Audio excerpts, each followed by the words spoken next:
Parlamento Nacional duvida o Ministério Público nebeto agora será que anuncia resultado autópsia bamate isin caso Kailakuniang. Representante povo e a Parlamento Nacional ne duvida. Tamba caso barakanesan caso taraan e a sela polícia, inclui caso Kailakuniang nebe foi lalais halo autópsia bamate isin. Ministério Público lakoi publica sai resultado autópsia, karek idane segredo médico o segredo justiça niang nebe público labele hatene. Ato kuliah de yang agora daw na buat otopsi. Kam hatene ida segredo ida spesial ba ema doktor sira segredo ida ba idanya justiça kau latene. Tamba aku pila kan sa ita kuliah otopsi mas resultado ema to latene. Antay visual house dubidas pala buat tidak otopsi. Tambah dalam rumah ita ni komprensam na sa otopsi ne buat nebe maka ita lahreda sema oh. Mesin na tare ho mata de ona mate ho turi kida kani mate ho buat ida. Depois resultado ita mos latene. Ainda não é problema.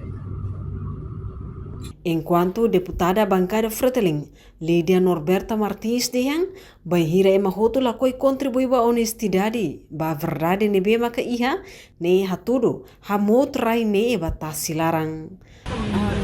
Como katanya, di karya kata Timor, mau tahu kan mana Timor. Dulu ke bapak nanti kita nonton film di India, orang nonton film India.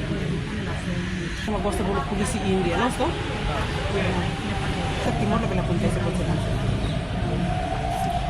e justiça mostrou. É montou o hal em papel. Quando está em papel, ele diz que a instituição dele lá contribui, hal papel, mas o todo apoio que contribui para honestidade, para verdade, que benaran de maquiha. Então itu é mais né? É mais direto no papel contribui para itu hamot itu nirainya kalau sudah dikasih. Sekarang kita nak então tamane maga. Buat negara kebenaran harus diungkapkan. Atau berkeras terhadap yang namanya kebenaran itu harus diungkapkan. Jadi selesai itu verdade ini. Publik perhatian. Tambah uang hira itu quando taca, maka semua sansa agora itu buat segala entrevista. Mau tuh ya desconfia. Então kalau kau perhatian desconfia, loh kan?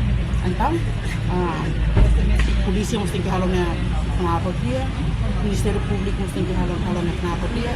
Kalau kenapa dia ini significa yang kata quando ia na kebenaran, público ne ia direito toma. Para berhatene realidade verdade. Ori ne ita hatene di tena sale logo ori. Quando bocor ne taka helde maka ela fiar ba autoridade hotu. La fiar ba autoridade. To iku harusnya kita ni nasale la labo i makalai ba kasale kan sale. Reportagem Melda Fátima, Televisão Timor Post. Janela informação ba emohoto. Atau tem informação atual dia kliu, kita haluha. Hane yang botão subscribe, like. Halo comentário no fahe tutang ba media sosial hotu.